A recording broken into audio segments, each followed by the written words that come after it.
الحمد لله رب العالمين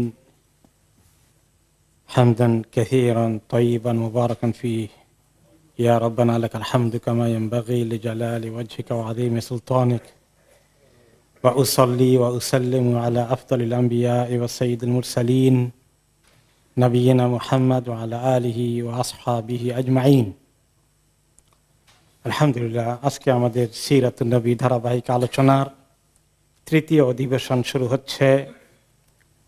আমরা এখনো ভূমিকায় আছি যে জমিনে আল্লাহ তাআলা রাসূলুল্লাহ সাল্লাল্লাহু আলাইহি ওয়াসাল্লামকে পাঠিয়েছেন, সেই জমিনটার মানুষগুলো কেমন ছিল, তাদের সোসাইটি কেমন ছিল, তাদের দিনদারি কেমন ছিল, এগুলোর কিছু আলোচনা আমরা গত সপ্তাহে শুনেছি। আরেকটু আলোচনা বাকি আছে, আমরা আজকে আসবো শেষ দিকে ইনশাআল্লাহ। তারপরে সারা দুনিয়ার পরিস্থিতি কেমন ছিল, কোন পরিবেশে কোন সময়টাকে আল্লাহ তাআলা বেছে নিয়েছেন আখিরি নবী মুহাম্মদুর রাসূলুল্লাহ সাল্লাল্লাহু আলাইহি সাল্লামকে দুনিয়াতে পাঠানোর জন্য। সময়টা কি কি কারণে অত্যন্ত উপযুক্ত সময় ছিল এবং সারা দুনিয়া থেকে কেন তিনি আরব ভূমিকে চুজ করেছেন।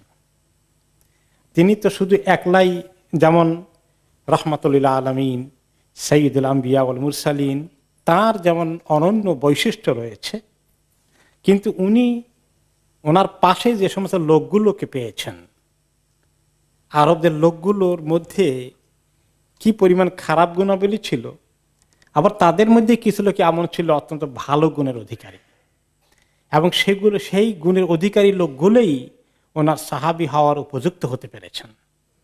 তাদের কিছু মৌলিক গুণাবলী আরবদের ও তাদের খারাপ দিকগুলোর পাশাপাশি সেই সমাজে যে ভালো দিকগুলো ছিল, সেগুলো আজকে আমাদের আলোচনায় আসবে ইনশাআল্লাহ। প্রথমে শুরু হয়ে যাক, পৃথিবীতে তখন কোন কোন দিন ধর্ম ছিল যখন রাসূলুল্লাহ সাল্লাল্লাহু আলাইহি সাল্লামকে আল্লাহ তাআলা পাঠান। মদিনাতে ছিল ওনার পাশেই, যেমন আরবরা ছিল, কোরাইশ বংশের লোকেরা ছিল মূর্তি পূজার অনুসারী, তার কিছু কাহিনী আমরা শুনেছি। এবং মূর্তি পূজা তারা এমনভাবে করত, সেই মূর্তি আল্লাহ তাআলা তাদেরকে, মানে সাধারণত বড় বড় মূর্তি তো ছিলই, কিন্তু কোনো কোনো সময় তারা এমন ছোট কাজ করেছে, এত মূল্যহীন কাজ করেছে ইবাদত করার জন্য, শিরক করার জন্য, যেটা কোনো সেন্সে ধরে না, মাথায় ঢুকে না। যেমন সহিহ বুখারীতে একটা হাদিস এসেছে, সাহাবী আবু রাজা আল উতারিদি রাদিয়াল্লাহু আনহু বলেন, কুন্না না'বুদুল হাজার, আমরা তো মূর্তি পূজা করতাম পাথর দিয়ে বানানো মূর্তির। ফাইদা ওয়াজাদনা হাজারান হুয়া আখিয়ারু মিনহু, কিন্তু সব জায়গায় তো আর এরকম মূর্তি পাওয়া যায় না। আমরা বিভিন্ন জায়গায় সফর করতাম, তো সব কিছু শুরু করতে তো মূর্তির নামে শুরু করতে হবে। আমরা আল্লাহ নামে শুরু করি যেভাবে, এখন সব জায়গায় মূর্তি নাই, কি দিয়ে শুরু করি? কারণ কিছু একটা দেখতে হবে, তার কাছে চাইতে হবে। আমাদের আল্লাহকে তো আমরা দেখি না, যেখানে থাকি সেখান থেকে আল্লাহর কাছে চাইতে পারি, তাদের কিছু একটা তো লাগবে। তো বলে যে আমরা যখন ভালো কোনো মূর্তি পেতাম না পূজা করার জন্য, তখন একটা পাথর ধরে নিয়ে আসতাম। এই যে পাথর একটা আছে, এটার সামনে রেখে এর কাছে কিছুক্ষণ পর্যন্ত প্রার্থনা করতাম, কিছু চাইতাম। কিছুক্ষণ পরে দেখি যে ও, এর চেয়ে ভালো আরেকটা পাথর আছে, তো এটা ফেলে দিতাম, দিয়ে ওইটা একটু ভালো আছে, ওইটার কাছে চাই। চিন্তা করতে পারেন? ফাইদা লাম নাজিদ হাজারান জামানা জসওয়াতাম মিন তুরাব, কোনো এমন ভূমিতে যখন থাকতাম যেখানে পাথর নাই, সুবিধা মতো পাথরই পাওয়া যায় না, কি করি সেখানে? তো সেখানে কোনো কোনো সময় আমরা ততগুলো বালি, মাটি, ধুলো বালি, এগুলাকে জমা করতাম, করে এরপরে সুম্মা জি'না বিশাতি ফাহালাবনাহু আলাইহি সুম্মা তুবনা বিহি, অতঃপর এই একটু উঁচু ঢিবির মতো করতাম বালি মাটি দিয়ে, এর উপরে আমাদের ছাগলটা, যে ছাগল দুধ দেয়, ওকে এনে তার ওই পাশে রেখে দুধ দোহাই দিয়ে এই মাটির উপরে একটু দুধ দোহাই দিতাম, দিয়ে এখন মোটামুটি এটা একটু বরকতময় হয়ে গেল আর কি। তো ওইটার কাছে চাইতাম। এমনকি কোনো কারো সময় এসেছে, আমরা যখন সফর করতাম, সাথে কোনো মাবুদ নাই, কি করা যায়, তখন আমরা সফর করার সময় তাদের খাবার দাবার তো আর যে কোনো জায়গায় পাওয়া যেত না। আমরা কিছু গমের ছাতু নিয়ে যেতাম, পানি দিয়ে ভিজিয়ে খেয়ে নিতাম, ড্রাই ফুড। এটা আমাদের আরবদের প্র্যাকটিস ছিল তখন, যে আমরা এগুলো নিয়ে রওনা করে দিতাম। ক্ষুধা লাগলে এক জায়গায় থামতাম, থেমে তো এখন গমের ছাতু খাওয়ার আগে এটাকে পানি দিয়ে ভিজিয়ে মূর্তির মতো বানাতাম, বানিয়ে কতক্ষণ ইবাদত করে টোরে এরপরে এবার হাত পা খুলে টুলে এবার খাই ফেলতাম বাকিরা। আর কোন কোন সাহাবী বলেছেন যে আমরা যখন সফর করতে যেতাম তো অনেক সময় যাত্রা বিরতি যখন করতাম তখন কিছু খাবার দাবার পাকশাক করার ব্যবস্থা মাঝে মধ্যে হয়ে গেলে তো পাক করতে হলে পাতিল আছে, 3টা পাথর লাগে, তার সঙ্গে 4টা পাথর নিয়ে আসতাম, 3টা দিয়ে পাতিল বসাই দিতাম আর 4 নম্বরটারে মাবুদ বানিয়ে কতক্ষণ ইবাদত করতাম। এইভাবে তাদের দিনদারি ছিল আরব সমাজে। এটা ছিল আরবদের অবস্থা। কিন্তু আরব দেশেই আবার ইহুদি সম্প্রদায়ের কিছু লোকজন এখানে সেখানে ছিল, মদিনাতে বিশেষ করে এবং ইয়ামান এলাকায়। আবার কিছু খ্রিস্ট ধর্মের অনুসারী লোকজনও ছিল। তো দুনিয়ার মধ্যে তখন 2টি বড় দিন, একটা হলো ইহুদি ধর্ম আর একটা হচ্ছে কি খ্রিস্ট ধর্ম, এই দুটো। আরেকটা হলো পারস্য দেশে ইরান এলাকায় পারসিক ধর্ম, অগ্নি পূজার ধর্ম। আর আরেকটি পৃথিবীর সভ্যতা তখন ছিল ভারতের হিন্দু ধর্ম, তার পাশাপাশি ছিল বৌদ্ধ ধর্ম। এইগুলো ছিল তখনকার সমাজে ধর্মীয় জনগোষ্ঠীর ধর্ম হিসাবে পৃথিবীতে প্রচলিত ছিল। তো সবগুলো সামান্য কিছু আলোচনা আসবে সেই ধর্মগুলো কোন পর্যায়ে ছিল তখন। 1 নম্বর ইহুদি ধর্ম। আমাদের কোরআনে পাকে ইহুদি ধর্মের অনেক কথা আসে। কি আসে? যে তারা তাদের যারা পুরোহিত আছে, ধর্মগুরু যারা, ধর্মের তথাকথিত আলেম যারা, তারা কি করত? আল্লাহর কিতাবের মধ্যে মাঝে মধ্যে পরিবর্তন করে ফেলত। এই যে এই আয়াতটা এভাবে আছে তাওরাতের মধ্যে, এটা এই ফয়সালা তাদের মনোপুত হবে না, তারা যেটা চায় সেটা পাওয়া যাচ্ছে না, সেটাকে কেটে দিয়ে আয়াতকে নিজের হাতে পরিবর্তন করে ফেলত। ইউহাররিফুনাল কালিমা আম্মা ওয়াদিহি, আম্মা ওয়াদিহিম, যে তারা কি করত? আল্লাহর শব্দগুলোকে পরিবর্তন করত। এটা হলো একদম ফিজিক্যালি কেটে দিত, মুছে ফেলতো এবং নিজের হাতে লিখে দিত। তখন তো ছাপাখানা ছিল না, কলমের লেখা মুছে দিয়ে আবার নিজের কলম দিয়ে লিখে দিত, আবার এইরকম আল্লাহর কিতাবে আছে। অথবা কোনো সময় তারা অর্থ ঠিকই তেলাওয়াত করত, তাফসির এবং অর্থ নিজের মন গড়া করে দিত, যেটা তাদের জন্য সুবিধা আছে। অথবা যারা জানতে চায় তাদের কোনো ফতুয়া মাসালা দিলে এখানে কিছু লোকে এইরকম মাসালা চায়, এইরকম ফতুয়া চায়, ওটাকে কিভাবে ফিট ইন করা যায়।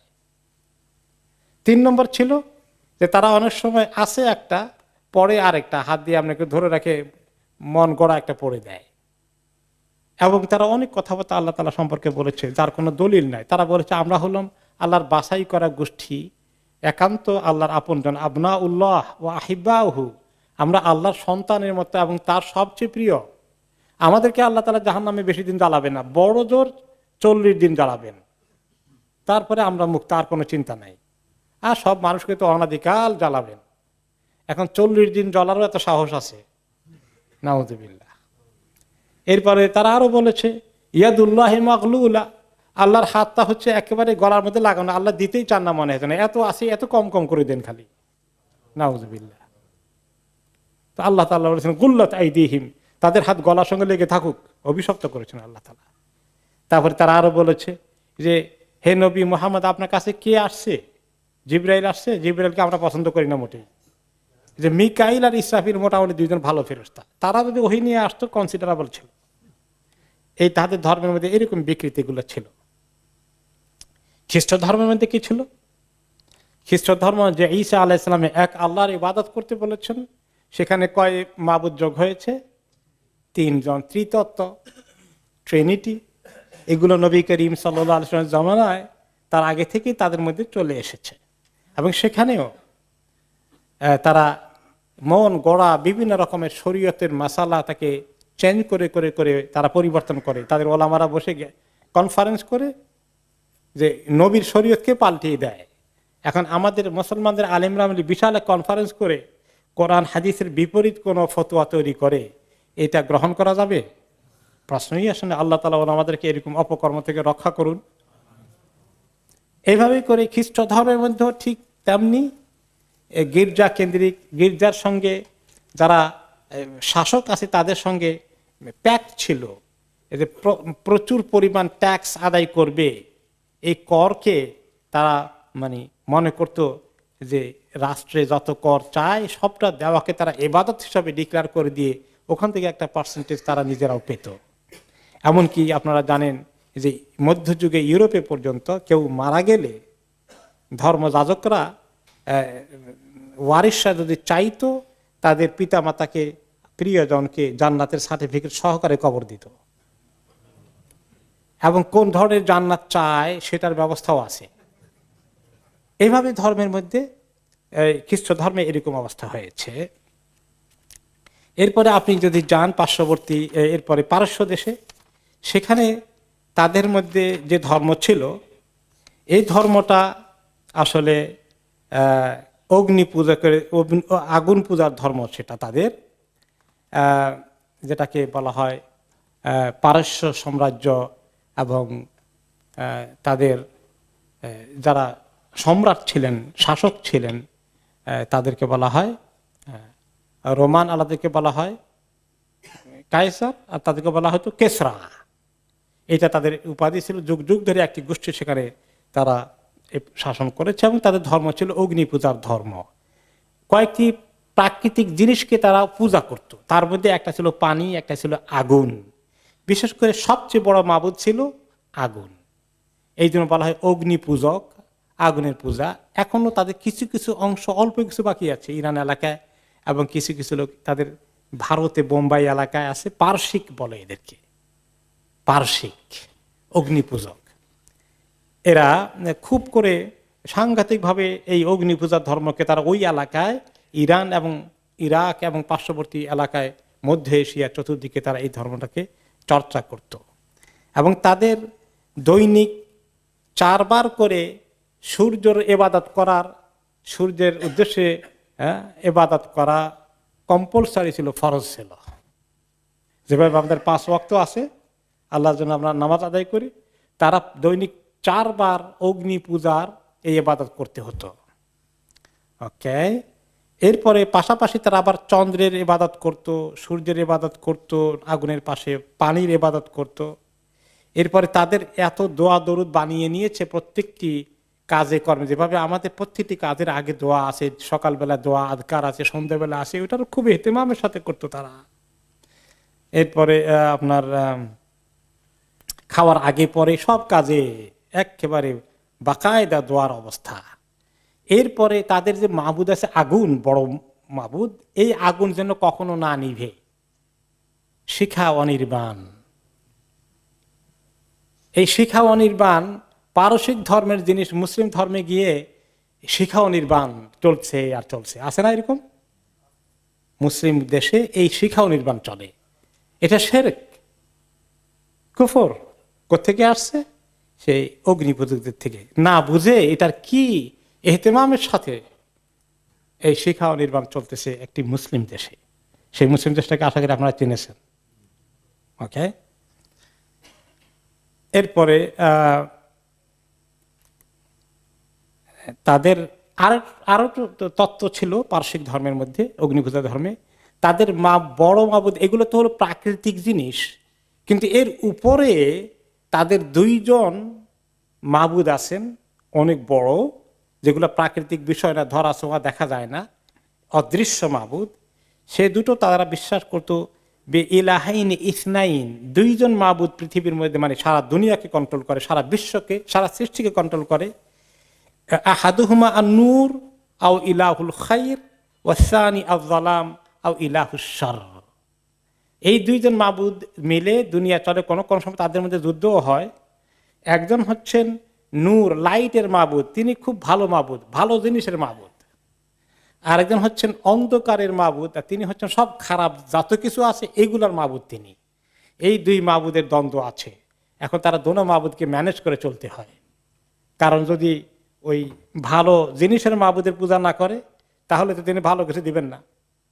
আর মন্দ জিনিসের যিনি মালিক আছেন সেই মাবুদের পূজা করতে হয়, তা না হলে মন্দ চাপিয়ে দিয়ে সমাজকে একদম শেষ করে দিবেন। কাজে এই দোনো মাবুদের ইবাদতে তারা ব্যস্ত থাকতে হয়। এই হলো পারস্য ধর্মের অবস্থা। এরপরে যদি আপনি হিন্দু ধর্মে আসেন, তাহলে হিন্দু ধর্মের কি হাকিকত ছিল? সেই ধর্মের মধ্যে মানুষকে ধর্মীয়ভাবে কয় ভাগে ভাগ করা হয়েছে? 4 ভাগে। সবচেয়ে উঁচু তবকার লোক কারা? ব্রাহ্মণ। আর সবচেয়ে নিচু তলার লোক কারা? শূদ্র। আর মাঝখানে আছে ক্ষত্রিয় 2 নম্বরে, 3 নম্বরে আছে বৈশ্য, তাই না? এখন এটা তারা কাজ ঠিক করে দিয়েছে যে তাদের ধর্মের দিক থেকে শরীয়ত মত কাজের ফয়সালা আছে। ব্রাহ্মণের কাজ হচ্ছে ধর্মীয় শাস্ত্র যেটা আছে, বেদ, মহাগ্রন্থ, ধর্মীয় গ্রন্থ, এগুলো পড়বে, এগুলো শিখবে, এগুলো হাতের কাছে রাখবে, আর অন্য কেউ টাচও করতে পারবে না, হারাম তাদের জন্য, শুধু ব্রাহ্মণদের কাছে থাকবে এটা। তারা যে রাস্তা দিয়ে যায় ওই রাস্তা দিয়ে কোনো শূদ্র হাঁটতে পারবে না, তাহলে তাকে মহাশাস্তি ভোগ করতে হবে। এই হলো সবচেয়ে উপরে তবকা ব্রাহ্মণ গোষ্ঠী। তারপরে হলো 2 নম্বর হলো ক্ষত্রিয়, তারা হলো রাজকর্মচারী, সেনাবাহিনী, হ্যাঁ, লড়াই করবে যারা, এটা এদের ধর্মীয় ডিউটি। 3 নম্বর ধর্মীয় ডিউটি হচ্ছে কাদের? যারা বৈশ্য, যারা কৃষিকাজ, ব্যবসা বাণিজ্য এগুলো করবে, অর্থনীতি চালাবে। 4 নম্বর হচ্ছে যারা শূদ্র, বর্তমানে ওদেরকে হরিজন বলা হয়, যে তারা, তাদের কাজ হলে নিচু লেভেলের কাজগুলো, লেবারের কাজ করবে তারা। তারা কেউ ভালো কোনো চাকরি করতে পারবে না, তাদের ধর্মে নিষেধ। মুচির কাজ করবে, ধোপার কাজ করবে, কুলির কাজ করবে, মেথরের কাজ করবে। এইভাবে ভাগ করে ধর্মের নামে এরকম একদম শ্রেণী বৈষম্য তৈরি করে দেওয়া হয়েছে। এবং বিয়ে শাদী ওই একই গোত্রের একই কাস্টের ভিতরে হতে হবে, অন্য কাস্ট তাদেরকে করতে পারবে না। বিশেষ করে যদি নিচু জাতের হয় তাহলে তো সেটা চরম মহাপাপ হয়ে যাবে, তাই কেউ তাদেরকে বিয়ে করলে। এভাবে ধর্মটা হিন্দু ধর্মে এসেছে। এবং তার পাশাপাশি বৌদ্ধ ধর্ম, যেটা ভারতীয় উপমহাদেশের একটি এলাকা এবং দূর প্রাচ্যে, পূর্ব এশিয়ায় প্রচলিত ছিল, সেটা হচ্ছে বৌদ্ধ ধর্ম। সেখানেও মূর্তি পূজা কিভাবে হয়েছে, বৌদ্ধের বিশাল বিশাল মূর্তি বিভিন্ন জায়গায়, এটা হলো তাদের ধর্মের সবচেয়ে বড় কথা। সে বৌদ্ধ ধর্মের অন্যতম স্লোগান ছিল কি? জীব হত্যা মহাপাপ, কোনো প্রাণীকে হত্যা করা যাবে না, এই জন্য গোশত খাওয়া যাবে না, মাছ খাওয়া যাবে না, মুরগি খাওয়া যাবে না, এটা খাইতে হলে হত্যা করা লাগে। জীব হত্যা মহাপাপ। সে ধর্মের যারা দাবিদার তারা আজকে মানুষ হত্যা করছে, নারী শিশু নির্বিশেষে আগুনে পুড়িয়ে মারছে রোহিঙ্গাদেরকে। এই বৌদ্ধরা, বৌদ্ধ ভিক্ষুরা এগুলো নেতৃত্ব দিচ্ছে আর্মির পাশাপাশি। তো এইরকম ধর্মের নামে অধর্ম পৃথিবীতে এইভাবে সয়লাভ হয়ে গেছে। সেই পরিবেশে আল্লাহ তাআলা নবী মুহাম্মদ সাল্লাল্লাহু আলাইহি ওয়াসাল্লামকে ইসলামের আলো নিয়ে পৃথিবীর জাতির কাছে পাঠিয়েছেন। এই আরবদের মধ্যে কিছু কি অবস্থা ছিল আমরা একটু আগে শুনেছি। তাদের আরো কিছু বিষয় আমরা একটু দেখার চেষ্টা করি। তাদের কিছু কিছু আরো গুণ ছিল। 1 নম্বরে শিরকের ব্যাপার আমরা শুনেছি, সেই বিষয়ে একটি হাদিস রাসূলুল্লাহ সাল্লাল্লাহু আলাইহি ওয়াসাল্লাম বলেছেন, সহিহ মুসলিমের হাদিস, সেটা হচ্ছে আলা ইন্না রব্বি আমারানি আন উআল্লিমাকুম মা জাহিলতুম। হে আমার উম্মত শোনো, আল্লাহ আমাকে নির্দেশ দিয়েছেন আমি তোমাদেরকে ওই জিনিসগুলো শিখাবো যা তোমরা জানতে পারোনি। এই বিষয় অজানা অনেক কিছু জরুরি বিষয় শিখিয়ে আল্লাহ তাআলা আমাকে তোমাদেরকে শিখাতে বলেছেন। আল্লাহ মানে ইয়াউমি হাদা, আজকে বিশেষ করে আল্লাহ তাআলা আমাকে যেটা বলেছেন। একদিন তিনি ভাষণ দিচ্ছিলেন, তখন বললেন কুল্লু মালিন নাহালতুহু আবদান হালাল। আমি কাউকে যদি কোনো মাল উপঢৌকন দেই, গিফট দেই শরীয়তের পক্ষ থেকে, ইসলামী রাষ্ট্রের পক্ষ থেকে, তাহলে সেটা হালাল তার জন্য। তারপরে ওকে, অথবা আল্লাহ তাআলাই বলেছেন যে কুল্লু মালিন নাহালতুহু আবদান হালাল, আমি বান্দাকে যত মাল সম্পদ দিয়েছি এগুলো তার সবকিছু হালাল মালগুলো তার জন্য বৈধ ব্যবহার করা। এমন নয় যে এত বেশি, এর চেয়ে বেশি উপার্জন করা যাবে না, লিমিট করে দিয়েছেন আল্লাহ তাআলা। যাকে দেন বেগাইরে হিসাব, অনেক কিছু যদি সে উপার্জন করে সবটাই তার হালাল হয়ে যেতে পারে হালাল তরিকার ভিতরে উপার্জন করলে। অতঃপর ওয়া ইন্নী খালাকতু ইবাদি হুনাফা কুল্লাহুম, আমি আমার সমস্ত বান্দাদেরকে সৃষ্টি করেছি হুনাফা, হানিফ করে। হানিফ শব্দের অর্থ আমরা গত সপ্তাহে বলেছিলাম কি, যে ব্যক্তি শিরক থেকে মুক্ত, শিরক করে না। আল্লাহর ইবাদত করতে হবে তা না জানলেও, কেমনে করতে হবে জানে না, কিন্তু কোনো মূর্তির কোনো মাবুদের পূজা তাহলে করে না, এর থেকে দূরে আছে, এদেরকে বলা হয় হানিফ। আমাদের যখন জন্ম হয়, যদিও আমরা তখন আল্লাহর ইবাদতে নাই, কিন্তু আমরা তখন হানিফ, ফিতরাত আল্লাহ, কুল্লু মাউলুদিন ইউলাদু আলাল ফিতরা, আমরা একদম সহি যে মন মানসিকতা, ইমান, শিরক মুক্ত অবস্থায় আমরা জন্মগ্রহণ করি। এইভাবে প্রত্যেকটি মানুষকে আমি শিরক মুক্ত অবস্থায় জন্ম দিয়েছি, পৃথিবীতে পাঠিয়েছি। কিন্তু ওয়া ইন্নাহুম আতাতহুমুশ শায়াতিন ফাজতালাতহুম আন দীনিহিম, শয়তানগুলো তাদের কাছে এসে তাদের এই যে অরিজিনাল দিন দিয়ে আমি পৃথিবীতে পাঠাই, ফিতরাতের ধর্ম ইসলাম, শিরক মুক্ত অবস্থা, এখান থেকে সরিয়ে নেয়। ওকে, ওয়া হাররামাত আলাইহিম মা আহলালতু লাহুম, আর আমি যা হালাল করে দিয়েছি ওদের উসিলা সেগুলোকে হারাম করে, আর যেগুলো আমি হারাম করে দিয়েছি সেগুলোকে শয়তানরা তাদের জন্য হালাল করে দেয়। ওয়া আমারতুহুম আন ইউশরিকু বি মা লাম ওয়া আমারাতহুম আন ইউশরিকু বি মা লাম ইউনজিল বিহি সুলতানা, আমি যেটাকে নিষেধ করেছি তার বিপরীত শয়তানরা তাদেরকে নির্দেশ করেছে যে বিভিন্ন রকমের মাবুদ মূর্তিগুলোর পূজা করো, যেগুলোর পক্ষে কোনো দলিল নাই। না জেনেই শয়তানের কথায় পড়ে মানুষ এই মূর্তি পূজার দিকে লিপ্ত হয়ে গেল। তিনি সাবধান করলেন যে এরকম যেন কোনো পর্যায়ে গিয়ে তার উম্মতে শিরকে লিপ্ত না হয়ে যায়। আমরা গত সপ্তাহে আরো শুনেছিলাম যে আরব দেশে এরকম কিছু হানিফ লোক ছিলেন যারা মূর্তি পূজা করেননি। তাদের মধ্যে আলহামদুলিল্লাহ, তারা যদিও ইব্রাহিম আলাইহিস সালামের ধর্ম মেজরিটি লোক পরিবর্তন করে ফেলেছে, কিন্তু কিছু লোক ধরে রাখার চেষ্টা করেছে। তাদের মধ্যে একজন ছিলেন যায়েদ ইবনে আমর ইবনে নুফাইল, এক কবি এবং ভালো শিক্ষিত মানুষটি। তিনি, তার ব্যাপারে রেওয়ায়েত আছে, কানা লা ইয়াযবাহু লিল আনসাব ওয়া লা ইয়াকুলুল মাইতা ওয়াদ দাম, তিনি কখনো কোনো মূর্তির পূজা করেননি, মূর্তির সামনে কোনো কোরবানিও উৎসর্গ করেননি, বরঞ্চ তিনি কবিতা লিখেছেন যেখানে তাওহীদের কথা আছে। তিনি বলেছেন, আরাব্বান ওয়াহিদান আম আলফা রাব্বিন আদিনুন ইদা তুকসিমাতিল উমুরু, যে এক রব কি উত্তম না হাজার রব জোগাড় করবা তোমরা। তারপরে তিনি আলো বলেছেন, ওয়ালাকিন আবুদুর রহমান রব্বি লিয়াগফিরা যামবির রব্বুল গাফুরু, বরং আমি শুধুমাত্র এক রবের ইবাদত করি যিনি রহমান, তিনি আশা করছি তিনি আবার গুনাহকে মাফ করে দিবেন, তিনি অত্যন্ত ক্ষমাশীল রব। তাওহীদের খবর তার কাছে ছিল। এরকম বেশ কিছু লোক বিভিন্ন জায়গায় ছড়িয়ে ছিটিয়ে তাদের মধ্যে ছিল। তার মধ্যে আরেকজন বিখ্যাত বক্তা ছিলেন এবং ভ্যারি পপুলার ইন্টেলেকচুয়াল স্পিকার ছিলেন, তাদের সবাই তার কথা শুনতেন। তার নাম হচ্ছে কুস ইবনে সাঈদা আল ইয়াদি। তিনি ছিলেন খাতিবান হাকিমান আকিলান, তিনি ছিলেন ভালো বক্তা, অনেক বড় জ্ঞানী, খুব বুদ্ধিমান ব্যক্তি। তো তিনি মাঝে মধ্যে কি করতেন, বিভিন্ন গ্যাদারিংয়ে যেতেন এবং এক আল্লাহর দিকে দাওয়াত দিতেন। তখনও রাসূলুল্লাহ সাল্লাল্লাহু আলাইহি ওয়াসাল্লামের আবির্ভাব হয়, তিনি নবুয়ত পাননি। এই বেচারা তাওহীদের কাজ এভাবে করেছেন এবং তিনি হয়তো দ্বীন ইব্রাহিম সাল্লাল্লাহু আলাইহি ওয়াসাল্লামের যে সামান্য কিছু বাকি ছিল সেটাকে ধরে রাখতে সক্ষম হয়েছিলেন। ইবনে আব্বাস রাদিয়াল্লাহু তাআলা আনহুমা বলেন, ইন্না কুস ইবনে সাঈদা কানা ইয়াখতুবু কওমাহু ফি সুক উকাদ। সুক উকাদ, উকাজ মেলা, বিশাল একটা বড় মেলার জায়গা ছিল যেখানে বাৎসরিক মেলা হতো। আরবরা সাহিত্য চর্চা, শিল্প চর্চা করতো এবং সেখানে জিনিস বেচা কিনে হতো, বিভিন্ন দেশ থেকে আসতো। সেখানে অনেক লোকের সমাগম হতো, তিনি ওখানে চলে যেতেন। ওখানে গিয়ে তিনি মাঝে মধ্যে বক্তৃতা করতেন এবং সেখানে তিনি তাওহীদের কথা বলতেন, আখেরি নবী আসবে সে খবরও দিতেন।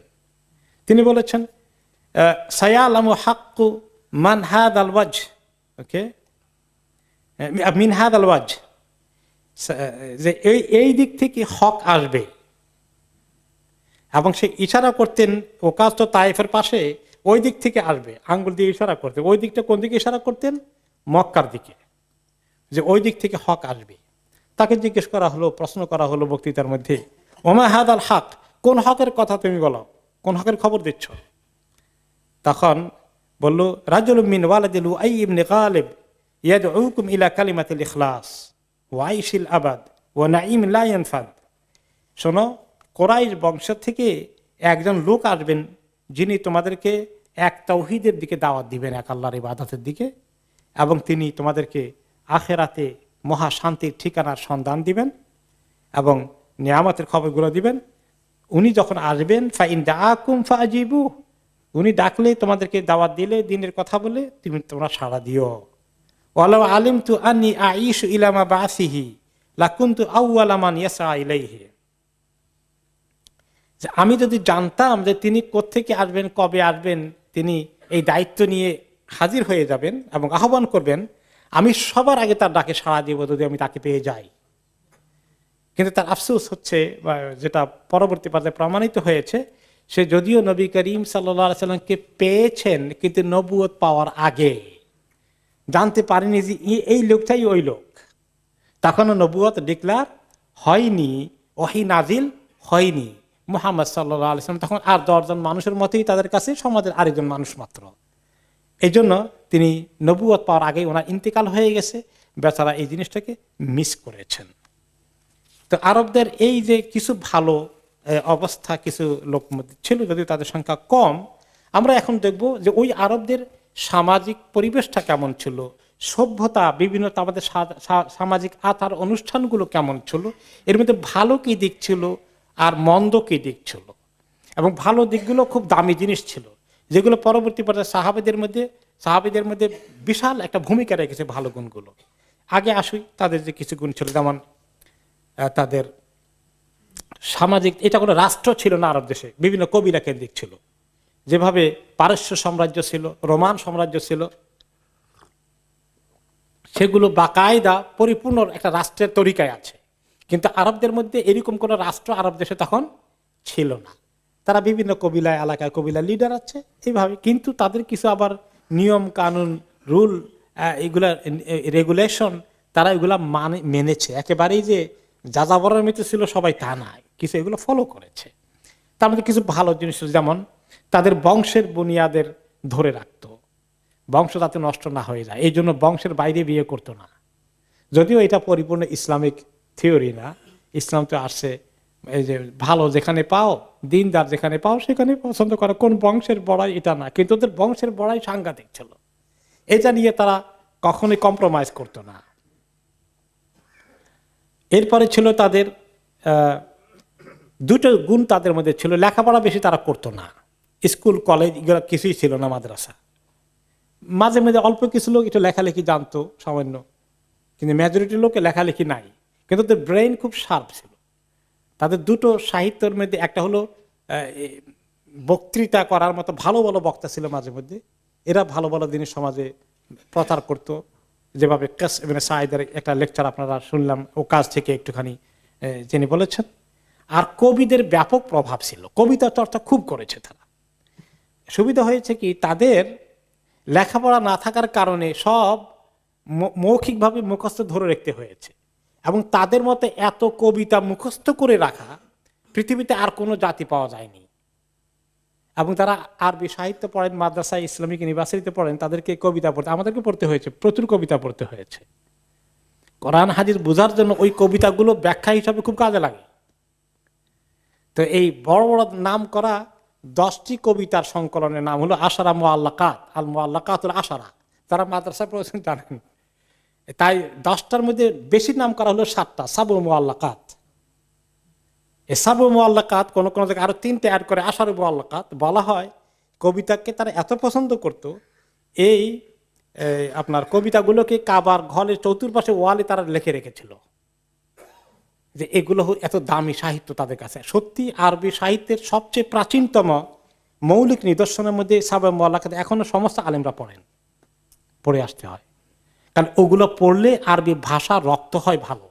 তখন কোরআন হাদিস বোঝা ইজি হয়ে যায়। অনেক কবিতা মুখস্থ করতে হয়েছে, এখন অবশ্য ভুলে গেছি অনেক। তো এই কবিতাটা ছিল তাদের তখন মুখপাত্র, লাইক মিডিয়ার মতো কাজ করত। এখন সেখানে এত প্রভাব ছিল কবিতার, আসর এভাবে বসতো। যেমন এক কবিলার গোষ্ঠীর নাম ছিল বনু আনফিন নাকা। বনু আনফিন নাকা তার মানে কি? উটের নাকের কবিলা। উটের নাকের কবিলা কি? এই কবিলার লোকগুলো সাধারণত রাখালের চাকরি করে, আর যখন বিভিন্ন জায়গায় লোকেরা উঠে সওয়ার হয়ে যায়, একজন উটের চালক হয়। আগে আগে হাতে রশি ধরে ধরে উটের নাকের মধ্যে রশি থাকে, টানে টানে ধরে নিয়ে যায়, আর যিনি উটের উপরে সওয়ার হন তিনি তো বসে থাকেন, তাকে টানিয়ে নিয়ে যায় যে লোকটা, এই লেবার, শ্রমিক। এগুলা এই এই দেশের এই কবিলার লোকেরা এটা বেশি করে। করতে করতে ওদের কবিলার নাম হয়ে গেছে বনু আনফিন নাকা, মানে উটের নাকের কবিলার লোকজন। তো এটা পরিচয়টাকে খুব ভালো হলো নাকি খারাপ হয়ে গেল? বেশি ভালো হয় নাই তো। এটা কোনো ভালো পরিচয় দেওয়ার মতো কবিলা হলো নাকি? এখন তারা চিন্তা করলো আমাদের এই কবিলার নামটা কিভাবে পাল্টানো যায়। তখন তারা তাদের সময়ের সেরা কবিকে দাওয়াত দিল, ভালো করে খাওয়াইটা বললো যে আমাদের কবিলার নামটার তুমি একটু খুব বদনাম হয়ে গেছে, আমরা কোনো জায়গায় গেলে টেলে লোকেরা আমাদেরকে মানে তেমন ওয়েলকামও করে না, আমাদের স্ট্যাটাস খুব নিচু হয়ে আছে। কিভাবে তুমি আমাদের স্ট্যাটাসটাকে উঁচু করবা, এটা কোনো বুদ্ধি তোমার কাছে আছে? আছে, কোনো অসুবিধা নেই। তাকে ভালো করে খাবার দাবার করে মদ টদ খাওয়াই দিয়ে, বেশি করে টাকা পয়সা দিয়া লিখে দিল। সে কবিতা লিখলো।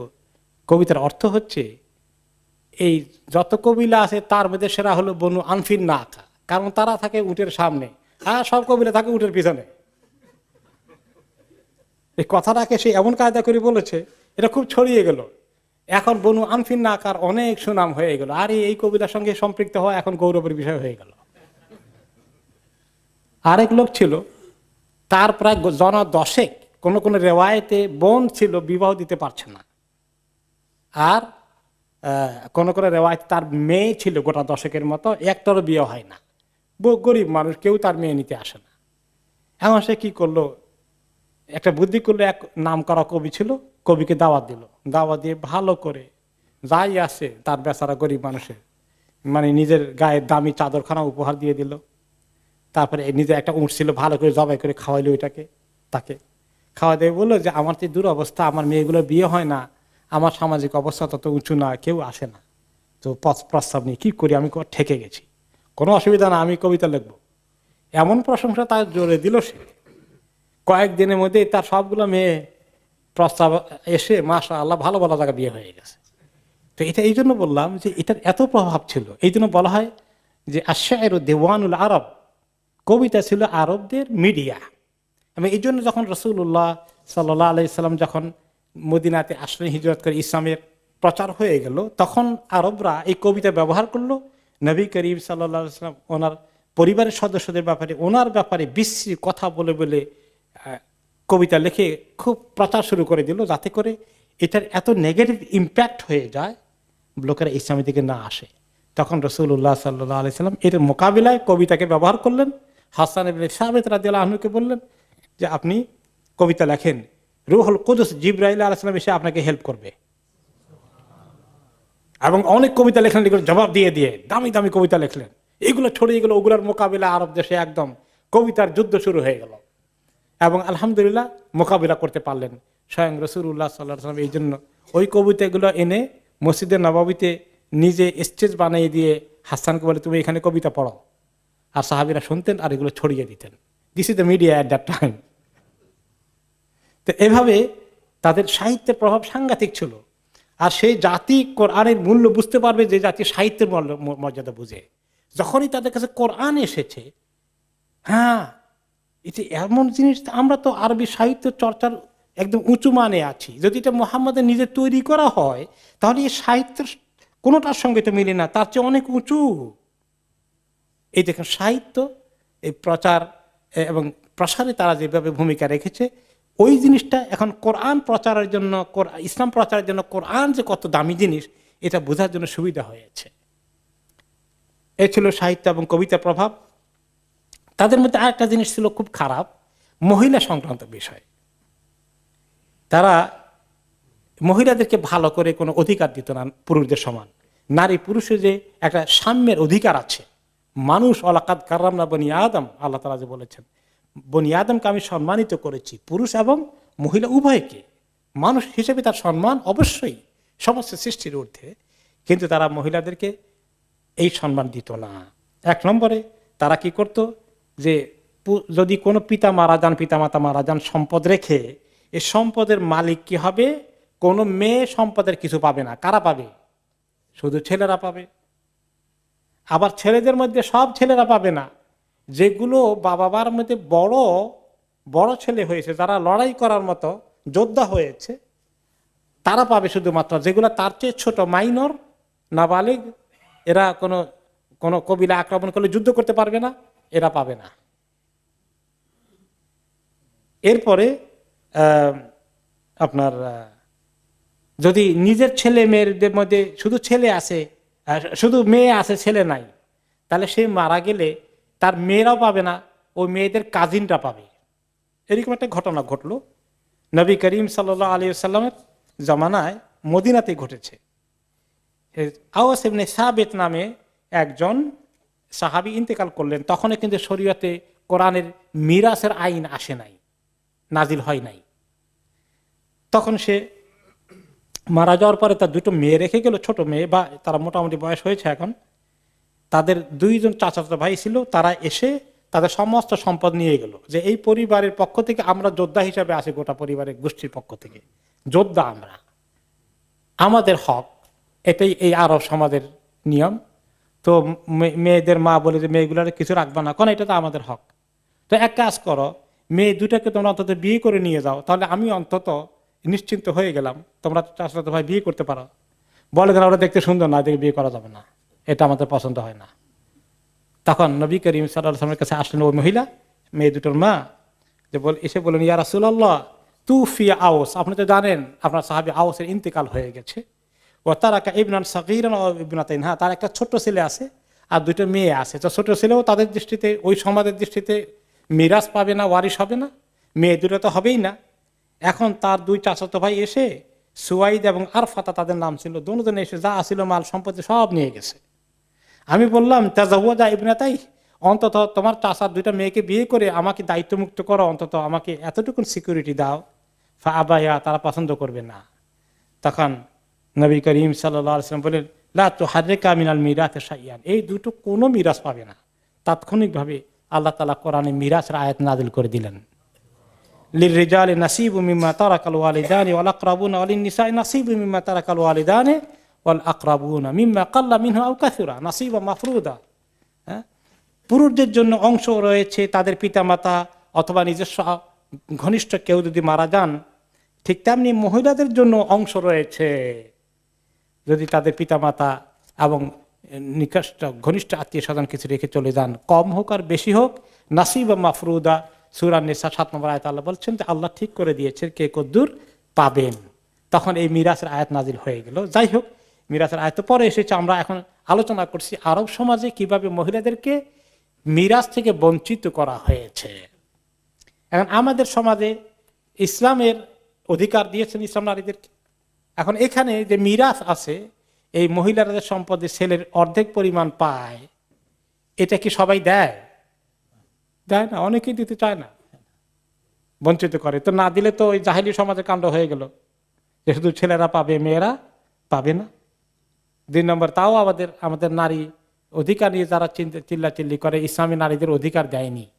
অধিকার তো দিয়েছে, কিন্তু মানুষ দেয় না কেন? তোমরা শরীয়তের আইন কার্যকরী করার কথা বলো।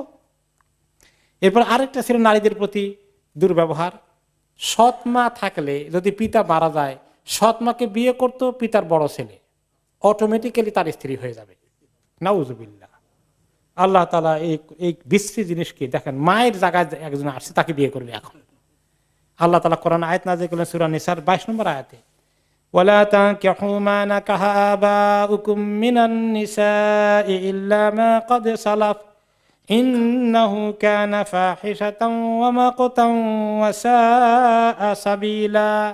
খবরদার, তোমরা নেকাহ করো না কখনো তোমাদের পিতারা যাদেরকে নেকাহ করেছিলেন অর্থাৎ তোমাদের সৎ মাকে কখনো নিকাহ করবে না। ইতিপূর্বে যা হওয়ার হয়ে গেছে, সামনের দিকে নো। এটা হচ্ছে ফাহেসা কাজ, খুব মন্দ কাজ এবং খুব মাক্তা ঘৃণিত কাজ। ওয়াসা আসাবিলা, অত্যন্ত একটি খারাপ পন্থা, এই পন্থা অবলম্বন করা। ওকে, মহিলাদের ব্যাপারে তাদের আরো অবস্থা কাহিল ছিল কি, যে তারা মহিলাদেরকে বিয়ে শাদী করতো। আরবে কয় রকম বিয়ে ছিল? 4 রকম বিয়ে ছিল। মা আয়েশা রাদিয়াল্লাহু তাআলা আনহা সহিহ বুখারী হাদিসে তিনি রিওয়ায়াত করেছেন যে আরবের লোকেরা ইন্না নিকাহা ফিল জাহিলিয়্যাহ কানা আলা আরবাতি আনহা, 4 ধরনের নিকাহ সামাজিকভাবে স্বীকৃতি পেয়েছে। 1 নম্বর হচ্ছে যেভাবে এখন আমরা করে থাকি, নিকাহুন নাসিল ইয়াউম ইয়াখতুবু রাজুল ইলা রাজুলি ওয়ালিয়াতাহু ওয়া ইবনাতাহু ফায়ুসদিকুহা সুম্মা ইয়ানকাহুহা, যে কোনো লোক এসে পিতার কাছে তার কন্যার জন্য প্রপোজাল দেয় অথবা কারো বোনের জন্য প্রপোজাল দেয়। এই যে প্রস্তাবের ভিত্তিতে বিয়ে শাদী হয়, মোহর ঠিক করে, যেটা আমরা করছি আরব দেশে, এটাও ছিল, এরকম বিয়েও ছিল। এটাই যারা সমাজের সম্ভ্রান্ত লোকগুলো এই বিয়েই ফাংশন করত, বা ভালো বংশের লোকেরা এই বিয়েই প্র্যাকটিস করত, এটাও ছিল। কিন্তু 2 নম্বর ছিল কানা রাজুলি ইয়াকুলু ইমরাআতি ইযা তাহুরতি মিন তামসিহা ইযা তাহুরাত মিন তামসিহা আরসিলি ইলা ফুলানিন ফাস্তাবদাই মিনহু, যে কোন ব্যক্তি তার নিজের স্ত্রীকে বলতো, যখন সে মাসিকে থাকতো, বলতো এবার মাসিক ভালো হয়ে গেলে তোমার, তুমি অমুক বড় লোকের কাছে যাবা এবং তার শয্যা সঙ্গিনী হবা। শয্যা সঙ্গিনী হয়ে আসতো, আসলে সে অপেক্ষা করতো, তার সঙ্গে সে মেলামেশা করতো না, দেখতো সে এই কনসিভ করেছে কিনা, গর্ভবতী হয়েছে কিনা। তো গর্ভবতী হওয়ার পরে শিওর হয়ে গেলে তখন সে তার সঙ্গে আবার মেলামেশা করত। এই কাজটা কেন করত? যাতে করে সে মানে একটা বড় লোকের বংশ তার পেটে ঢুকাইয়া আনে, তার সন্তান শরীফ বংশের একটা মর্যাদা নিয়ে জন্মগ্রহণ করবে। নাউযুবিল্লাহ মিন যালিক। এবং মানে সে ভলান্টিয়ারি এই কাজটা করে, সে নিজে তার স্ত্রীকে পাঠায়। চিন্তা করেন আপনি সভ্যতা কত নিচু হতে পারে। এলে 2 নম্বর, এটাও একটা, এই ধরনের সম্পর্কটা তাদের সমাজে বৈধ সম্পর্ক ছিল, অবৈধ কিছু না, সম্মান। 3 নম্বর কোনটা ছিল? সেটা আরেকটা বৈধ সিস্টেম ছিল, যে কোন কোন মহিলা তার সঙ্গে একাধিক লোকের সম্পর্ক যাতায়াত হতো, সবাই তার সঙ্গে তার ঘরে আসা যাওয়া করতো, আর তার মানে এভাবেই তার সংসার চলে, তার বহু লোক তার সঙ্গে আসা যাওয়া করে, ছেলে মেয়ে হয়। এখন যদি তারপরে এক পর্যায়ে সে সন্তান সম্ভব হয়ে যায়, তার গর্ভে সন্তান আসে, আসার পরে সে সবাইকে খবর দিবে, যারা যারা আসতো সবাই আসতে হবে, কিন্তু না আসলে তাদের বিরুদ্ধে কেস হয়ে যাবে কবিলের দরবারে। বুঝতে পারছেন তো? সবাই আসতে হবে, 5 জন হোক, 7 জন হোক, 3 জন হোক, 10 জন হোক, যারা তাকে ব্যবহার করেছে সবাই আসবে। এখন এই সন্তান কার? এই মালিকানা ঠিক হবে আজকে, বাবা ঠিক হবে। ব্যবহার তো করছে 8-10 জনে, এখন বাবা একজন হওয়ার, বাবা তো 10 জন হতে পারে না। কিভাবে বাবা ঠিক করবে? সবাই আসতে হবে। তারপরে বলবে, মহিলা তখন সবাইকে সমাবেশ করে তার ঘরে বলবে, কাদ আরাফতুমুল্লাযী কানা মিন উমুর আমরিকুম, তোমরা সবাই তো স্বীকার করো যে তোমাদের সঙ্গে আমার সম্পর্ক ছিল। ওয়াকাদ উলিদতু, আমি সন্তান প্রসব করেছি, আমি এখন সন্তানের বাবা লাগবে। ফাহুয়া ইবনুকা ইয়া ফুলান, এখন সে বলবে এই 10 জনের মধ্যে, এই তুমি এর পিতা। তার অস্বীকার করার উপায় থাকবে না, অস্বীকার করলে কেস হয়ে যাবে কবিলার কোর্টে। তাহলে এটাও স্বীকৃত এক ধরনের বিয়ের মতো, এবং এই একটা প্রতিষ্ঠানের মতো বানিয়েছে। 4 নম্বরটা ছিল যে এরপরে ইয়াস্তামিনাসুল কাসীর, ওকে, আরো ব্যাপক সংখ্যক লোক আরেক বাড়িতে আসা যাওয়া করেছে, এবং তার বাড়িতে এটা অ্যালাউড, বেশ্যাখানার মতোই অনেকটা। এরপরে তার বাড়িতে আবার এভাবে ফ্ল্যাগ লাগানো থাকতো। এই ফ্ল্যাগ থাকা বাড়ি যে সেই বাড়িতে অ্যাক্সেস আছে, if anybody is looking for, okay, he will be welcomed. তো এখন যাওয়া আসা করে করতে করতে এরপরে সেই মহিলাও এখন যদি সন্তান প্রসব করে, সে আবার রেকর্ড রাখে, মানে বা লিস্ট আছে, যাই হোক, এখন তা সে সন্তান প্রসব করলো, করার পরে এখন তার বাবা জোগাড় করতে হবে। এখানে তো অনেক লোক আসছে, বেসুমার লোক আসছে, কিছু আইডিয়া থাকলেও এত লিস্ট জোগাড় করা যায়নি। এখন সে কি করবে? এটাও আর একটা সিস্টেম, যে যারা কাফা চিনে তাদেরকে নিয়ে আসবে, অর্থাৎ পা দেখলে বুঝতে পারে আরব দেশের লোক এত এক্সপার্ট ছিল, কিছু কিছু লোক সন্তানের পা দেখে বলবে এই সন্তানের পিতা অমুক। মানে সাংঘাতিক এগুলা তাদের এই ধরনের চেনার দেখে তারা চিনতে পারতো। এদিকে বলে যে কাফিয়া বিশেষজ্ঞ, এমনকি কোন কবিলার লোক এই জায়গা দিয়ে হেঁটে গেছে, তাদের উঁটগুলো গেছে, এগুলো কোন কবিলার উঁট, উটের পাড়া মরুভূমির পায়ের উপরে দেখে তারা চিনবে কোন কবিলার লোক এখান থেকে গিয়েছে। এই কাফিয়া চিনার ব্যাপারে তারা এত এক্সপার্ট ছিল। তো এরকম একটা লোক এসে বলবে মানে এই সন্তান হচ্ছে অমুকের ছেলে। মানে তাদের কাছে তখন তো এখানে এই দেশে কি দেখে, ডিএনএ। এই ডিএনএ তো ছিল না তখন, তাদের কাছে ওটা ডিএনএর বিকল্প ছিল, এবং it is very appropriate DNA মানে সিস্টেম। তারপরে তখন তারা বলবে সুম্মা আলহাকু আলাদা বিল্লাযী ইয়ারাউন ফালতাতা বিহি ওয়াদুয়া ইবনাহ, অতঃপর যার পায়ের সঙ্গে মিলে, যাকে আইডেন্টিফাই করে দেয় বিশেষজ্ঞরা, সেই তার পিতা হতে বাধ্য, ডিনাই করার কোনো উপায় নাই। আর এই সন্তানের নামের ফাদার্স নেম হবে ওই লোকের নাম। এইগুলো একটা। এছাড়াও আরো এই বিষয়ে মহিলাদেরকে তারা যাচ্ছে তাই ব্যবহার করেছে। আরেক ধরনের বিয়ে ছিল, বিয়ে না আসলে নেকাহুল বাদাল। তো একজন এসে বললো এই যে শোনো, আমরা স্ত্রী পাল্টাই ফেলি, তোমারটা আমি না, আমি তোমারটা নেই, চেঞ্জ করে ফেলি, নাউজুবিল্লাহ। এবং এটাও স্বীকৃত যে তারা ভলান্টিয়ারলি অ্যাগ্রি করেছে, চেঞ্জ করেছে, এক্সচেঞ্জ করেছে, নো প্রবলেম।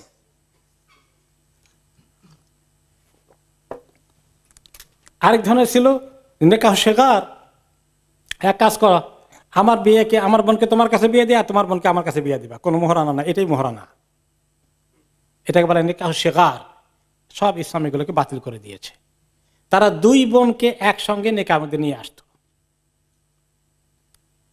ইসলাম এটাকে হারাম করে দিয়েছে। ও আনতাজমাউ বাইনাল উখতাইন, দুই বোনের সঙ্গে একসঙ্গে বিয়ে করতে পারবে না। তারা বেলা হুদুদ বেসুমার স্ত্রী রাখত, 10 জন, তারা যত ধনী 20 জন স্ত্রী। এখনো আফ্রিকার কোন কোন কবিলায় গেলে অমুসলিম সম্প্রদায়ের মধ্যে আপনি পাবেন বড় বড় কবিলার লিডার, যে তার প্রায় 5-7 জন আছে। এরপরে নেপালের রাজা যে আছে এখন, নেপাল না ভুটানের রাজা, সে এক পরিবারে 3 বোন বিয়ে করছে, 3 সহোদরা বোন তার স্ত্রী। আমি পত্রিকা পড়েছি এটা। আর আফ্রিকায় এরকম একাধিক মানে 5-7-10-12 জন করে স্ত্রী আছে। তো ইসলাম এটাকে সীমাবদ্ধ করে দিয়েছে, 2 বোনকে একসঙ্গে রাখা যাবে না। কোন কোন সাহাবী ছিলেন, ইয়া রাসূলুল্লাহ আমার 2 বোন আছে, আমার স্ত্রী হিসেবে কি করবে, যেটা তুমি একটাকে তালাক দিয়ে দাও।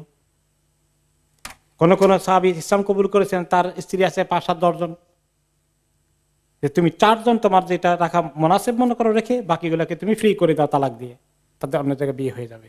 এভাবে ইসলাম এটাকে ফর্মালাইজ করেছে। এর আগে একটা কেওটিক সিচুয়েশন মেসের মধ্যে ছিল আরব সমাজ। তালাকের ব্যাপারে একই অবস্থা। তারা বলতো কি যে তালাকের কোনো শ্বাস নাই, এখন তালাক দিলাম, এখন তো তালাক দিলে কিছু ইদ্যত পালন করতে হয়, আবার ইদ্যত পালন শেষ হওয়ার আগেই আবার উইথড্র করে ফেললাম, তারপরে আবার তালাক দিল, আবার উইথড্র করে, আবার তালাক দিল, আবার উইথড্র করে। এটা কোনো শেষ নাই খেলার। মহিলাকে শাস্তির মধ্যে রাখতেই থাকে, তার জীবনে কোনো সিকিউরিটি নাই। তখন ইসলাম এসে আল্লাহ তাআলা কি বললেন, আর তালাক মাররাতান, তালাক 2 বার দেওয়া যায় মাত্র। প্রথমবার তালাক দিয়েছ একবার, তারপরে ইদ্যতের ভিতরে উইথড্র করতে পারো, আবার যদি তোমার উইথড্র করার পরে অসুবিধা হয়, তাহলে সেকেন্ড টাইম আবার তালাক হয়ে গেছে, তাহলে আবার ইদ্যতের ভিতরে মহিলার 3টি মাসিক পার হওয়ার আগে তুমি উইথড্র করতে পারো। এই 2 বারের পরে ব্যবহার করার পরে যদি আবার 3rd টাইম ব্যবহার করো, তাহলে আর সুযোগ নাই, তোমার থেকে ফাইনালি আলাদা হয়ে গেছে। আর তালাক মাররাতান, তালাক মাত্র 2 বার দেওয়া যাবে, 3rd টাইম দিলে তারপরে ইমসাকুম বিমারুফ, তাহলে ভালো করে ব্যবহার করো, 2 তালাকের পরে 1 তালাকের পরে। তা যদি করতে না পারো, আও তাসরিহুম বিইহসান, তাহলে তোমরা 3 নম্বরে আলাদা যদি দিতে হয়, তাহলে সুন্দরভাবে 3টা দিয়ে শেষ করে তোমরা সম্পর্ক শেষ করো। এছাড়া আর কোনো তরিকায় তালাক দেওয়া হবে না, দেওয়ার কোনো সুযোগ নাই। এরপরে তারা কি করত, কন্যাদের প্রতি অবিচার করেছে আপনারা জানেন। কন্যাকে কি করত, জীবন্ত কবর দিত। কেন দিত এটা, এর কারণটা কি? অসম্মান, মর্যাদাহানি। কেন মর্যাদাহানি? এক কবিলা আর কবিলাকে অ্যাটাক করতো, এটা ছিল one of the main source of income. হঠাৎ করে মধ্যরাতের পরে অ্যাটাক করে যা ওদের গরু ছাগল হান্ডি পাতিল যা নিয়ে আসা যায়, এটা হলো একটা বড় ধরনের ইনকাম ছিল তাদের কোন কোন কবিলার। আর সেখান থেকে তারা তাদের সুন্দরী মেয়েদেরকে ধরে নিয়ে আসতো, কৃতদাসী বানাতো। এখন তারা চিন্তা করে যে মেয়ে হলে যদি এরকম কোনো সময় অ্যাটাক করে ফেলে, তাহলে আমাদের মেয়েদের প্রতি তারা এরকম অবিচার করবে। কাজেই আর আমার মেয়ে আজকে কারো কৃতদাসী হয়ে আছে, এই বিড়ম্বনা সহ্য করা যাবে না। কাজেই মেয়ে হওয়াটা তাদের জন্য কলঙ্কের কারণ ছিল। এই জন্য তারা কন্যাদেরকে জীবন্ত দাফন করেছে। আপনারা দাহিয়া কালবির ঘটনা জানেন যে কিভাবে সে নিজের মেয়েকে দাফন করেছে জীবন্ত অবস্থায়। এরপরে আমরা দেখি যে তাদের আরেকটি ব্যাপক খারাপ গুণ ছিল, যুদ্ধ বিগ্রহে তারা প্রচন্ড লিপ্ত থেকেছে। অনেকগুলো নাম করা যুদ্ধ বছরের পর বছর চলেছে। একটা যুদ্ধকে বলা হয় আপনার হারবুল বাসুস, বাসুস যুদ্ধ। দুই কবিলার মধ্যে একটা উটকে নিয়ে গন্ডগোল লেগে একজন আদমকে মেরে ফেলে, তারপরে কাউন্টার করতে গিয়ে এই উটকে কেন্দ্র করে এই বাসুসের যুদ্ধ হয়। নবী করিম সাল্লাল্লাহু আলাইহি ওয়াসাল্লামের আগে মানে নবুয়ত পাওয়ার আগে এই যুদ্ধটা দুইটা কবিলার মধ্যে হয়। একটা হলো কবিতা বাকর, কবিরা তাগলেব। এই যুদ্ধ চলে 40 বৎসর। 40 বৎসর চলে, কত লোক যে দুনিয়া থেকে চলে গেছে। আরেকটা ছিল দাহে সল কাবরা, এখানে উটের প্রতিযোগিতা নিয়ে যুদ্ধ হয়। না, ঘোড়া প্রতিযোগিতা নিয়ে হয়। ঘোড়া প্রতিযোগিতার মধ্যে দুইটা ঘোড়া খুব রেস করে, অনেক দূর থেকে রেস করানো হয়। তো একটা লোক ওই যে ঘোড়াটা 1 নম্বর হওয়ার কথা, ওটাকে এমন ধাক্কা দিয়ে ফেলে দেয়, আরেক ঘোড়াটা 1 নম্বর হয়ে যায়। এই উসিলা নিয়ে যুদ্ধ হয়ে সেই যুদ্ধ বহুদিন চলে এবং সেখানে অনেক লোক ইন্তেকাল মারা যায়। ওকে, এটাকে বলা হয় আপনার আবাস জুবিয়ানের যুদ্ধ, দাহিসল গাবরা, দাহিসল গাবরা। এরপরে আওস এবং খাজরাদের মধ্যে বহুদিন যুদ্ধ হয়েছে। ওকে, এবং তাদের ওই যুদ্ধের শেষ এটার নাম ছিল বুআস। নবী করিম সাল্লাল্লাহু আলাইহি ওয়াসাল্লাম মদিনা যাওয়ার আগ পর্যন্ত তারা এই যুদ্ধ কন্টিনিউ করে, এক পর্যায়ে সন্ধি হয়ে যায়। এরপরে আমরা আসি যে তাদের আখলাক কেমন ছিল, চরিত্র কেমন ছিল, আচার ব্যবহার কেমন ছিল। তারা আখলাক কেমন ছিল বুঝতে পারলেন, যৌন জিন্দিগিতে তারা এইভাবে বেশ্যা বৃত্তিটা অনেকটা কমন ছড়িয়ে পড়েছে। কিন্তু এরপরেও যারা আশরাফ বংশের মহিলারা, তারা জেনা বা বিচার করতো না, জানতো না যে মহিলা জেনা করতে পারে। যেমন হিন্দ বিনতে উতবা, আবু সুফিয়ানের স্ত্রী, সে তো কাফের। আবু সুফিয়ানের তখন কাফের। এরপরে মক্কা বিজয়ের পরে যখন আবু সুফিয়ান তো আগেই ইসলাম কবুল করে ফেললেন, এরপরে তার স্ত্রী শেষ পর্যন্ত গড়িমসি করে শেষ পর্যন্ত ইসলাম কবুল করতে আসলেন, বাইয়াত করতেছেন, রাসূলুল্লাহ সাল্লাল্লাহু আলাইহি ওয়াসাল্লামের সঙ্গে শপথ নিচ্ছেন যে ইসলাম কবুল করার। তখন নবী করিম সাল্লাল্লাহু আলাইহি ওয়াসাল্লাম যখন ইসলাম কবুল করাতেন, কতগুলো কন্ডিশন অ্যাড করতেন যে আল্লাহ ইশরাকনা বিল্লাহি শাইআ, তোমরা শপথ করে ইসলামের কালিমা গ্রহণ করো, তোমরা কোনো শিরক করবে না। ওয়ালা ইয়াসরিকনা, হে মহিলারা তোমরা চুরি করবে না। ওয়ালা ইয়াজনিন, জেনায় লিপ্ত হবে না, এগুলো তোমরা করবে না। ইসলাম কবুল করার সাথে সাথে এই সমস্ত গুনাহগুলোও করবে না, এগুলো তোমরা একসঙ্গে বায়াত করো। ক্বালাত সাইয়্যিদা হিন্দ বিনতে উতবা, আবু সুফিয়ানের স্ত্রী হিন্দ বলল, আওয়া তাজনিন হররা, যে মুক্ত স্বাধীন মহিলা, শরীফ বংশের মহিলারাও জেনা করে, আমি প্রথম শুনলাম। তার মানে তাদের মধ্যে দেখা যায় মহিলা কুফরের দিক থেকে, শিরকের দিক থেকে, ইসলামের দুশমনের দিক থেকে অনেক আগে। কিন্তু জেনাকে সেও বিশ্বাসই করতে পারে না যে একজন স্বাধীন মহিলা কৃতদাসীরা ছাড়া জেনা করতে পারে। এই ধরনের কিছু ভালো গুণ তাদের মধ্যে ছিল। ওকে, কিন্তু অনেকেই জেনা করে থাকলেও এই পর্যায়ে লোক সেখানে ছিল। মেজরিটি লোকে মদ খেত, কিন্তু আবার কিছু লোক মদ টাচও করতো না, এমনও ছিল। মেজরিটি লোক মারামারি করতে, খুন খারাপই ছিল, অনেক লোক ছিল তারা করতো না। কিছু লোক হচ্ছে যে সম্পদের, গরিবদের সম্পদে আত্মসাৎ করতো, কিন্তু অনেকে ছিল করতো না। অনেকেই ছিল সুদে লেনদেন করতো, কিন্তু অনেকেই করতো না। এইভাবে ভালো গুণগুলো ছিল। এরপরে অন্তরগুলো তাদের ছিল অনেকটা কোন ধরনের ফিলোসফি, এই যে গ্রিক সভ্যতা, রোমান সভ্যতা, পারসিক সভ্যতা ইরানের এবং ভারতীয় সভ্যতা, এই সমস্ত সভ্যতাগুলোর এক একটা বিশাল ইতিহাস আছে। তাদের শিল্প, সাহিত্য, সংস্কৃতি এবং তাদের বিভিন্ন ফিলোসফি, দর্শন অনেকগুলো আছে। আরবদের কাছে এগুলো কিছুই ছিল না, গান বাজনা টুকটাক এগুলো আছে। কিন্তু একটা শিল্প, সাহিত্য যেগুলো তাদেরকে তাদের একটা বিশাল মানে দর্শন নিয়ে ধরে থাকার মতো, এগুলো ছিল না। আরবরা ছিল মোর, কি বলা যায়, মোর নিউট্রাল অনেক দিক থেকে। খালি একটু শয়তানের ইয়েতে পড়ে, কুমন্ত্রণায় তারা শিরক করেছে, আর জেনা ব্যভিচারে অনেকে লিপ্ত হয়ে পড়েছে। কিন্তু বড় ধরনের দর্শনকে ধরে একটা সোসাইটি গড়ে ওঠা, এগুলো এই জাতীয় কোনো সংস্কৃতি তাদের কাছে এভাবে ছিল না, যার ফলে তারা অনেকটা নিউট্রাল ছিল। এবং ইসলামের দাওয়াতটা যখন তাদের কাছে ঠিক মতো পৌঁছানো গেছে, তখন তারা মেজরিটি লোকেরা কি করেছে, গ্রহণ করেছে, ভালো লোকগুলোকে অ্যাকসেপ্ট করে ফেলেছে। কিন্তু অন্যান্য যেখানে সাংঘাতিকভাবে তাদের নিজস্ব দর্শন, তাদের বিশাল সংস্কৃতির ইতিহাস আছে, তারা কিন্তু অনেক ফাইট করেছে, সহজে কবুল করতে চায়নি। তো এটা একটা আরবদের ভালো জিনিস ছিল যে তারা অনেকটা রেডি ছিল, মনে হয় মাইন্ডের মধ্যে খুব বেশি কিছু নাই, উল্টাপাল্টা সেটা থেকে সরাই দিতে পারলে ইসলাম ঢুকার কাজটা কিন্তু অনেক সহজ ছিল। ভেরি লেইম্যান টাইপের পিপল। শোনেন, আমাদের গ্রামের বা দেশের যারা কোনো কোনো সময় কম শিক্ষিত বা অর্ধশিক্ষিত বা কম শিক্ষিত, খুব বেশি মানে একেবারে কি বলে এটাকে, ধোকাবাজি জানে না, সরল মানুষ, সরল মনা, ঠিক কিনা? আর যারা শহুরে মানুষ, তাদের ভিতরে প্যাসপুস বেশি, অনেক ঘোর প্যাস শিখে তারা জানে ঘুষ কেমনে খাইতে হবে, কোনখানে টাকা মারতে হবে, এগুলো অনেক কিছু জানে। তো আরবদের অবস্থা ছিল তারা ভেরি সিম্পল মাইন্ডেড ছিল। যদি ইসলামটা মাথায় ঢুকানো দেওয়া গেছে, এটার জন্য তারা পাগল হয়ে গেছে। তো এটা একটা পজিটিভ এরিয়া ছিল যে আরব দেশে ইসলামকে আল্লাহ তাআলা এই জন্য চুজ করেছেন। আরো কিছু গুণ ছিল, তারা ছিল সাংঘাতিক দানশীল পর্যায়ের। হাতেম তাইয়ের নাম শুনেছেন? হ্যাঁ, আরব দেশেই ছিল হাতেম তাই। পৃথিবীতে অন্য কোনো ইরানি সভ্যতায়, রোমান সভ্যতায়, গ্রিক সভ্যতায়, ভারতীয় সভ্যতায় এরকম কোনো এত বড় মানে দানশীল ব্যক্তির পরিচয় পাওয়া যায় না তাদের ইতিহাসের মধ্যে। এমন হয়েছে যে মেহমান এসেছে, এখন কিচ্ছু নাই, একটা মাত্র উট আছে, তার নিজের যানবাহন, ওইটাকে জবাই করে দিয়েছে। এবং আরবদের কবিতা আমাদেরকে অনেক পড়তে হয়েছে।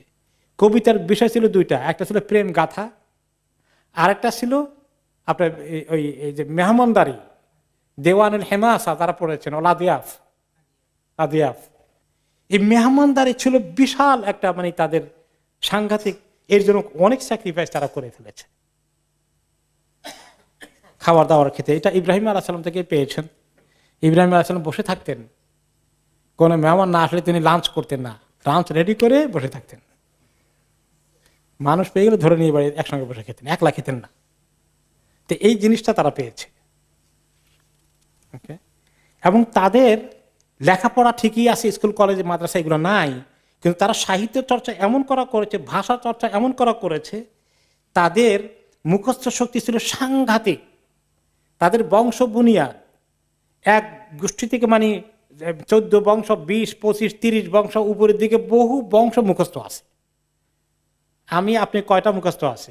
আমি আমার নিজের নাম তো জানি, বাবার নামও জানি, দাদার নামও জানি, দাদার পরে 4 নম্বর জনের নাম জানি, আর কোনটা জানি না। আপনারা কে কে জানেন এর চেয়ে বেশি? আপনি কতদূর পর্যন্ত জানেন? হ্যাঁ, 7 পর্যন্ত জানেন। মাশাআল্লাহ, যদি একদম পাওয়া গেছে 7 পর্যন্ত জানে। তারা 20, 50, 100 পর্যন্ত জানে, একদম মুখস্থ ঠোঁটস্থ আছে। রাসূলুল্লাহ সাল্লাল্লাহু আলাইহি সাল্লাম তিনি আদনান পর্যন্ত জানছেন, অনেকগুলা তিনি নিজে জানছেন, এবং আমার সঙ্গে লেখাপড়া করেছে সৌদি আরবে। সে বলছে যে সে তার গোষ্ঠী আদনান পর্যন্ত জানে। মানে এত লম্বা ইতিহাস, তারা এদের মধ্যে মুখস্থ শক্তি সাংঘাতিক ছিল। ভাষা এমন ছিল যে মধুর নাম আরবে মধু, আমরা বাংলায় মধু, এই মধু থেকে আমরা মাধবী বলি, তাই না? আরেকটি শব্দ পাওয়া গেছে মধু থেকে। আর কি আছে? তাদের কাছে মধুর শব্দ আছে 80টা। শিয়াল পাওয়া যায় অনেক মরুভূমিতে, যে জিনিস যে দেশে বেশি পাওয়া যায় ওইটার নাম বেশি। শিয়ালের 200টা নাম আছে আরবিতে। আর সিংহ কোন কোন এলাকায় পাওয়া যায়, সিংহের 5টা নাম আছে, এই 500 নাম আছে। উটের নাম আছে 1000, মানে 1000 শব্দ দিয়ে উট তারা বলতে পারে। এরকম তরবারি নাম অনেক যুদ্ধ করেছে, তরবারি নাম অনেক বেশি আছে, তরবারির নাম আছে প্রায় 4000-এর মতো। এইভাবে তাদের এই যে এতগুলো মুখস্থ রাখে, এগুলো জন্য কেমন স্মরণ শক্তি দরকার। এগুলো ওদের মধ্যে ছিল, পৃথিবীর কোনো জাতির মধ্যে তখন ছিল না। এই জন্য আল্লাহ তাআলা ওদেরকে চুজ করেছেন ওই জায়গায় রসুল পাঠাতে, এবং তারা কোরআনকে মুখস্থ করেছে। রাসূলুল্লাহ সাল্লাল্লাহু আলাইহি ওয়াসাল্লাম লক্ষ লক্ষ হাদিস পরে মুখস্থ করেছেন ওই আরবের গোষ্ঠী। তাদের ভেরি শার্প মেমোরি। এই যে খেজুরের অনেক নাম আছে, খেজুর তো আমাদের দেশে একটাই নাম, আর এদের কাছে একটা ডেট। তাদের কাছে খেজুর মনে করেন যখন আদা পাকা হয়, ওই একটু হলুদ রঙের খেজুর পাওয়া যায় না, দেখছেন না, শক্ত কষকষে একটু, এটার নাম হলো বালাহ।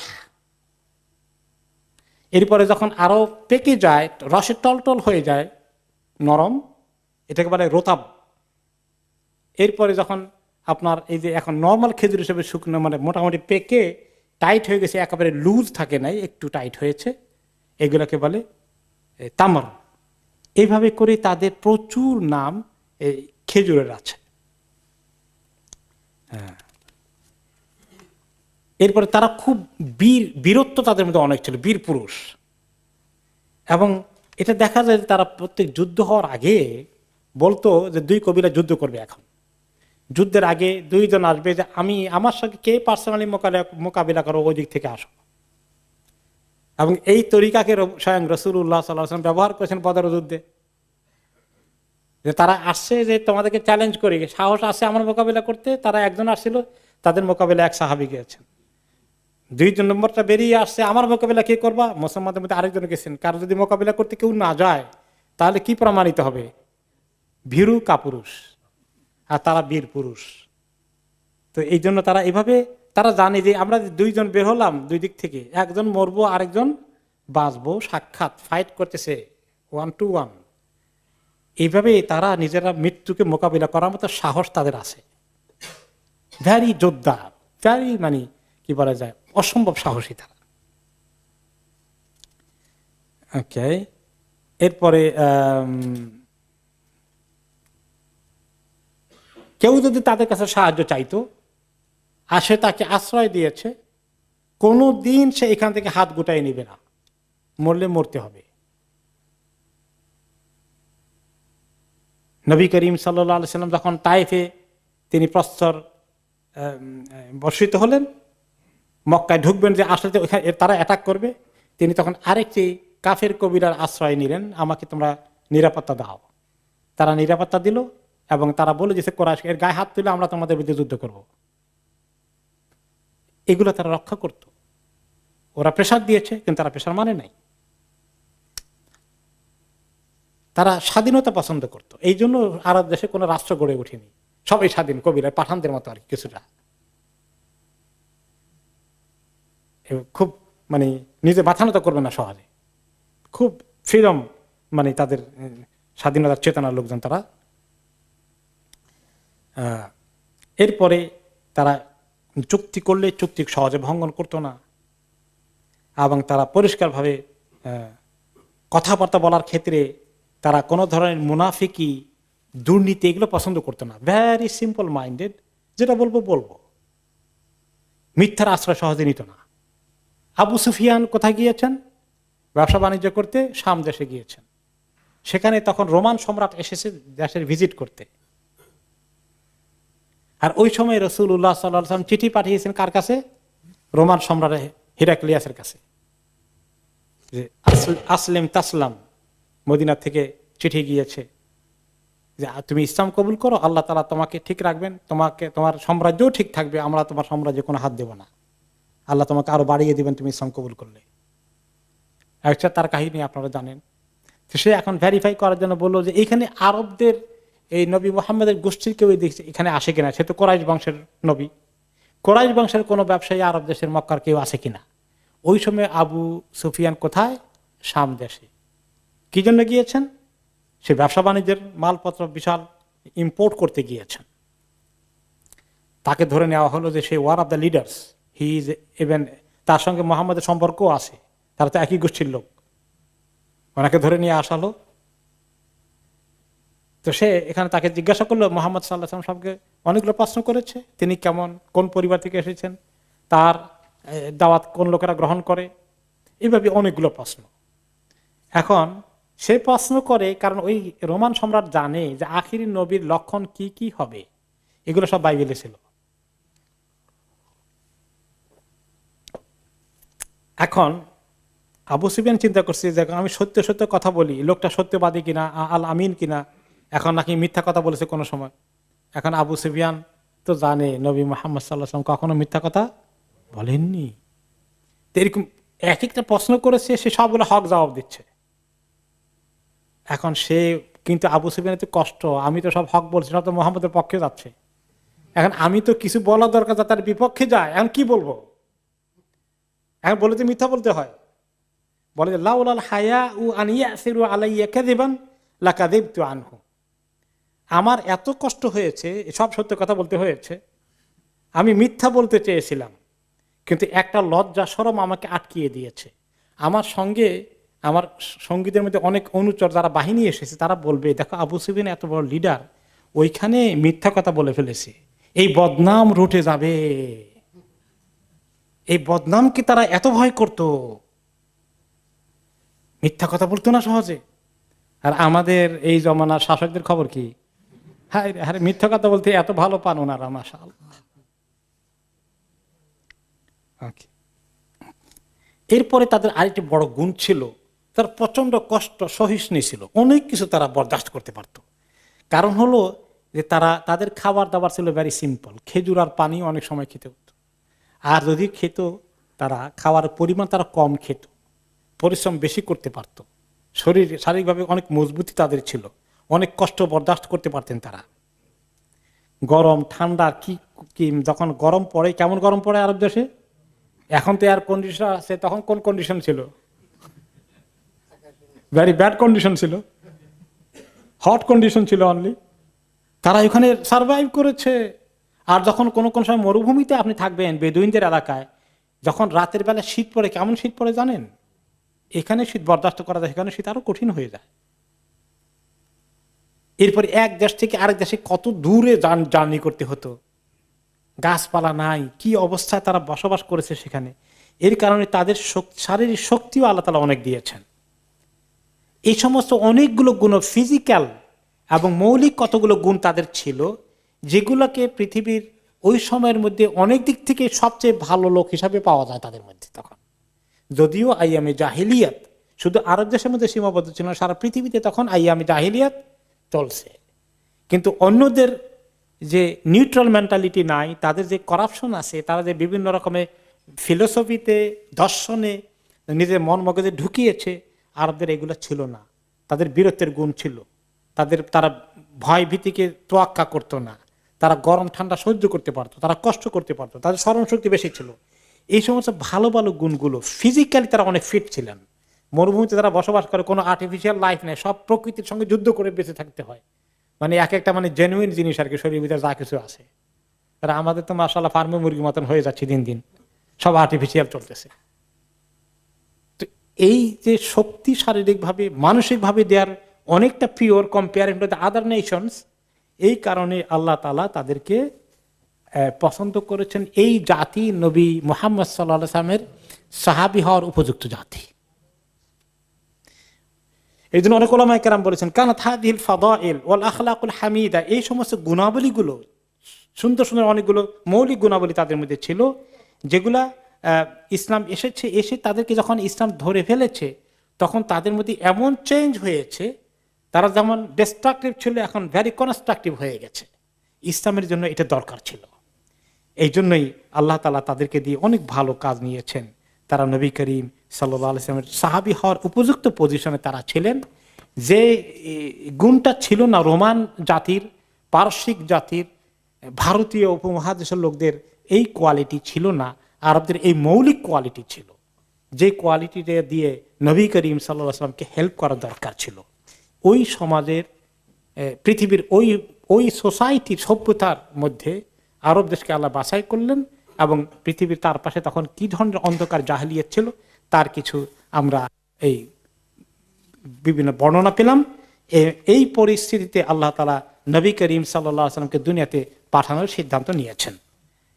তিনি যখন দুনিয়াতে আসেন তখন কয়েকটি ঘটনা ঘটে, বড় বড় কয়েকটি ঘটনা ঘটে। সেই ঘটনাগুলো আমরা আগে আলোচনা করব ভূমিকার শেষ পর্যায়ে, আশা করি ইনশাআল্লাহ আগামী সেশনে।